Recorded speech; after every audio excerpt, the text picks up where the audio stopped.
ministro da Economia, Paulo Guedes, participou nesta terça-feira da cerimônia de abertura do 34º Congresso Nacional da Associação Brasileira de Bares e Restaurantes. Em seu discurso, Guedes voltou a afirmar que o Brasil está no início de um longo ciclo de crescimento, enquanto outros países projetam desaceleração, e falou sobre o relacionamento com o mundo, em especial com a Europa. O titular da Economia revelou uma conversa que teve com o ministro francês sobre as queimadas na Amazônia. Uma vez tinha um ministro da França lá, você está queimando a floresta. Eu falei, e você está queimando Notre Dame? Aí ele, falei, pô, acusação idiota, pô. Você não está queimando Notre Dame, né? Mas é um quarteirão e você não conseguiu impedir, pegou fogo. Agora nós temos uma área que é maior que a Europa e vocês ficam criticando a gente. E mostrou que a Europa escolheu minar a relação entre o Brasil e seus países. Nosso comércio com vocês era de 2 bilhões de dólares no início do século, ano 2000. Com a China era 2 bilhões também. Hoje nós comercializamos com vocês 7 bilhões. E comercializamos com a China 120 bilhões. Vocês estão ficando irrelevantes para nós. Por fim, Paulo Guedes pediu consciência no voto para garantir que o Brasil cresça nesse e nos próximos anos. A inflação vai começar a descer, nós estamos crescendo bastante esse ano, o ano que vem vai crescer de novo, esses programas de investimento vão entrar em fase. Então o Brasil está com tudo para iniciar um longo ciclo de crescimento. Nós só temos que ter juízo, só temos que votar direitinho, fazer a coisa certa, seguir o caminho da prosperidade, está tudo arrumado. Então, algumas das falas do ministro da Economia, Paulo Guedes. Sua avaliação, Augusto? Olha só, ontem nós comentamos a deflação e com justificado contentamento, a deflação de 0,68 é ocorrida no Brasil, a maior desde 1980. Foi uma notícia excelente e até dissemos aqui, como será que os jornais da imprensa velha vão se virar para dar essa notícia? Está aqui. Nós temos hoje a Folha, né, e o Valor, dando praticamente a mesma manchete. Estou aqui com a Folha. Brasil registra deflação de 0,68%, mas comida sobe. Então vou dar uma aula de economia curta para jornalistas palermas, né? Quem pegar o dinheiro que sobrou e que não gastou com luz e combustível, pode pagar o alimento, que vai continuar, a vida dele vai melhorar 0,68%, mesma coisa. E eu aproveito para dar boa noite para o grande Alexandre Garcia. Diga, Alexandre. Vou passar para o Diogo Schelp. Diga, Schelp. Bom, eu vou comentar um pouco também das falas do Guedes aí a respeito da conversa que ele disse que teve com um ministro francês, cujo nome ele não mencionou. Ele fez uma comparação que é absurda entre as queimadas na Amazônia e o incêndio na Catedral de Notre Dame. Obviamente que o incêndio na Catedral foi um acidente e as queimadas são, em sua maioria, resultado da ação humana. Quer dizer, há um processo econômico por trás das queimadas. Elas não ocorrem por acaso. A floresta não pega fogo sozinha. A floresta amazônica, o que acontece ali, as pessoas que querem fazer um uso econômico daquela área, daquela floresta, derrubam as árvores, vendem as árvores, derrubam a mata, esperam secar, depois põem fogo, ocupam aquele espaço com gado, depois com plantações, por exemplo. Então, é um processo previsível, no sentido de que existe essa pressão econômica sobre a floresta. Isso é amplamente conhecido e não é uma questão de esquerda ou direita. Isso é bem conhecido. Tanto é que uma das defesas que o ex-ministro do Meio Ambiente fazia, o Salles, era de que era preciso dar uma opção econômica para as pessoas, que as pessoas que viviam na Amazônia precisam ter com o que viver. Então, todo mundo sabe que existe essa pressão econômica. Não faz o menor sentido a comparação que o Guedes fez. Em relação a Europa se tornar irrelevante, também não faz sentido. Quer dizer, o ministro da Economia brasileiro dizendo que vai dar uma banana para os europeus, não usou essa expressão, mas dizendo que ele usou até uma expressão pior, né, usou um palavrão, porque a gente pode depender da China comercialmente. Isso não faz sentido nenhum. Qualquer país, obviamente, pode fazer negócio com a China, com os Estados Unidos, com a Europa, com a África, com a Ásia, mas o melhor mesmo é diversificar os parceiros comerciais. E ficar dependente da China, ainda mais uma ditadura, é um péssimo negócio, né? E dar banana para países ricos da Europa também é um péssimo negócio. Eu achei muito surpreendente essa fala do ministro Paulo Guedes. Você, Fiuza, 1 minuto e meio. É muito ruim o resultado positivo da economia, né? Isso é muito triste. É muito triste você ver resultado. Você vê o país saindo de uma crise que aniquilou economias ao redor do mundo, saindo bem melhor do que a média, bem melhor do que a Argentina, que essas pessoas que vivem aí de falar que o Bolsonaro é feio, o Bolsonaro é chato, o Bolsonaro é bobo, né? Não notam, não fazem. Quer dizer, o que interessa na política? O que interessa no governo? O que interessa na gestão econômica? É uma crônica de coluna social ou é o resultado? Então, vamos aos resultados. O país consegue recuperar empregos. E olha aqui, eu estou falando de um quadro que eu estou vendo. No início do governo Lula, havia uma boa consolidação do Plano Real e tinha gente com preconceito lá, dizendo, não, ele não sabe falar. Eu, na época, dizia, deixa ele, deixa trabalhar. A equipe é boa. Depois virou aquela roubalheira que a gente sabe. Então, é só uma questão de olhar o que nós estamos vendo. O ministro Paulo Guedes tem feito um trabalho impressionante.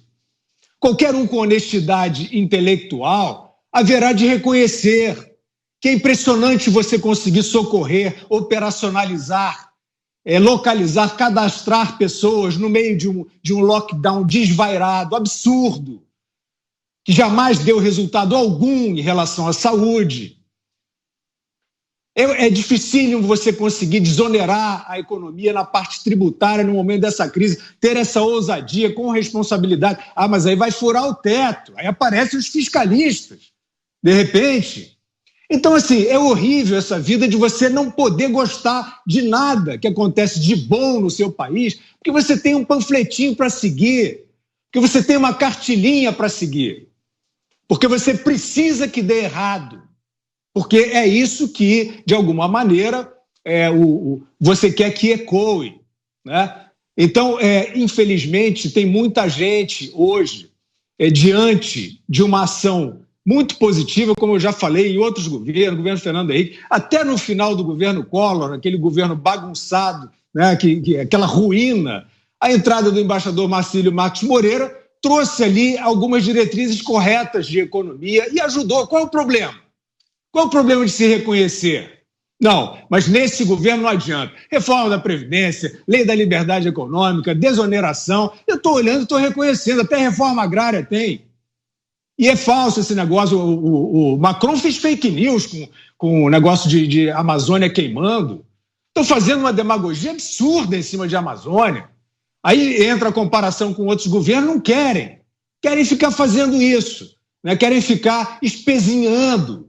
Isso realmente é um tipo de postura, é um tipo de objetivo na vida reles, lamentável, e que, evidentemente, essa população gigantesca que trabalha, que não tem padrinho, que não está em bolha nenhuma, é claro que ela está percebendo que o jogo é detonar governo, detonar a agenda do país, portanto, para tentar mudar aí o comando do país para pior, evidentemente, né? Não dá nem para cogitar que o Lula, com o seu passado, com a porcariada que fez no país, seja uma opção democrática ou limpa para o país. Você, Ana, 2 minutos. Boa noite, querido Alexandre Garcia. Bom, acho que a Amazônia talvez seja aí um dos maiores espantalhos do antibolsonarismo psicótico, né? Lembrando que o Macron, ele já insinuou, por exemplo, que a Amazônia, ela, na verdade, pertence ao mundo e que a soja nacional um dos nossos grandes carros-chefe aí da nossa economia, das nossas engrenagens econômicas dentro do nosso agro, ela seria fruto da destruição de florestas, né? A França, nós sabemos muito bem que ela não quer o crescimento do nosso agro e é preciso atacar o nosso agro e também a Amazônia em todos os frontes possíveis. Na verdade é que a Europa está de joelhos para o que o malvadão do século, né, o Donald Trump, avisou que aconteceria.